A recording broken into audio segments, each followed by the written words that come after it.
तराइन के मैदान में दोनों फौजों का सामना हुआ। गोविंदताई ने तीन तरफ से गौरी पर हमला कर दिया। इस जंग में मोहम्मद गौरी बुरी तरह जख्मी हो गया था, लिहाजा उसे वापस होना पड़ा। सन 1192 मोहम्मद गौरी ने पृथ्वीराज चौहान को खत भेजा, मैं फिर आ रहा हूँ। इस खत से पृथ्वीराज चौहान परेशान हुआ और उसने कन्नौज के राजा जयचंद से मदद मांगी। राजा जयचंद की लड़की संयोगिता को पृथ्वीराज चौहान ने भगाकर शादी कर ली थी, लिहाजा वो नाराज था, वो मदद करने नहीं आया। तराइन के मैदान में दोनों फौज का सामना हुआ। इस जंग में मोहम्मद गौरी 12,000 जंगजू लेकर आया था। इधर राजपूतों की फौज करीब 30,000 थी, लेकिन राजपूत सुबह से शाम सूरज डूबने तक जंग के माहिर थे। रात के अंधेरे में जंग का इन्हें कोई तजुर्बा नहीं था, लिहाजा इस जंग में सिपहसालार गोविंदताई चौहान मारा गया। पृथ्वीराज चौहान गिरफ्तार कर लिए गए, जिन्हें बाद में फांसी दे दी गई। मोहम्मद गौरी के सिपहसालार कुतुबुद्दीन ऐबक ने 1193 में अजमेर फतेह किया। 1194 में सरस्वती, समाना, कोहरम और हांसी को फतेह कर लिया गया। उसकी फौजें दिल्ली पहुंची, जिसे फतेह किया गया। इसके बाद सन 1194 में ही कन्नौज पर हमला किया गया। कन्नौज के राजा जयचंद के साथ चंदावर के मैदान में जंग हुई। चंदावर को इस वक्त फिरोजाबाद कहा जाता है।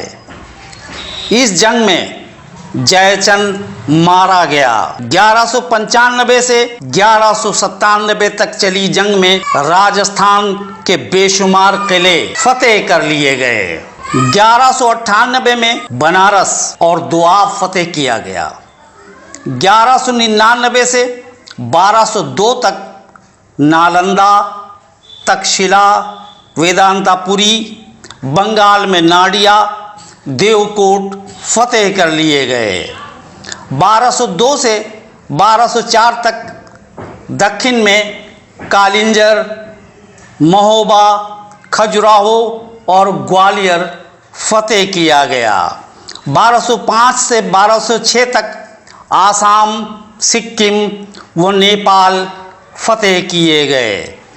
मोहम्मद गौरी ने कुतुबुद्दीन ऐबक को मलिक के खिताब से नवाजा था।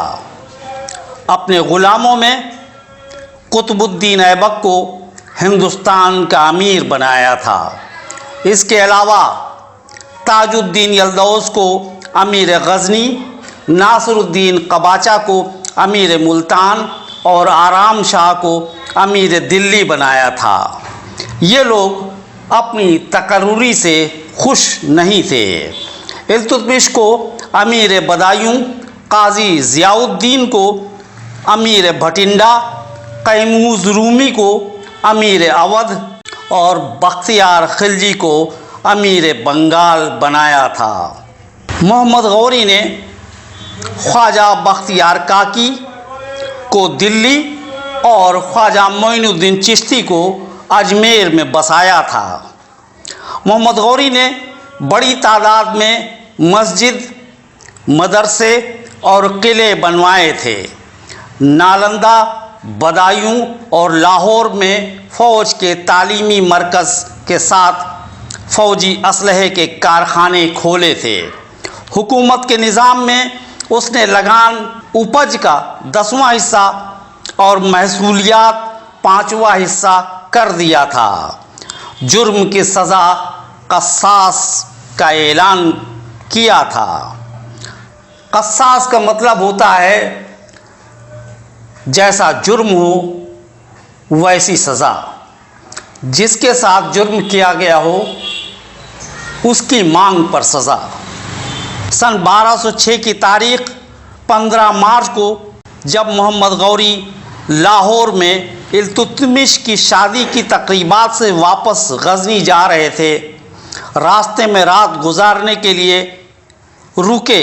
ईशा की नमाज़ पढ़ते वक्त उन्हें खेमे के अंदर कत्ल कर दिया गया। वो और उनके 3 पहरेदार सिपाही भी मारे गए। बाद तहकीकात इल्तुतमिश ने पता लगा लिया था यह कत्ल ताजुद्दीन यल्दौज़ ने मंगोल कबीला धमीक को सोने के सिक्के देकर करवाया था। ताजुद्दीन यल्दौज़ मोहम्मद गौरी से नाराज़ रहता था। वह हिंदुस्तान की हुकूमत मांग रहा था, लेकिन मोहम्मद गौरी ने उसकी मांग को नज़रअंदाज कर कुतुबुद्दीन ऐबक को हिंदुस्तान का अमीर बनाया था। ताजुद्दीन यल्दौज़ ने ही मोहम्मद गौरी के भाई अल्ताफ़ गौरी का कत्ल करवाया, फिर उसने मोहम्मद गौरी का कत्ल कराया।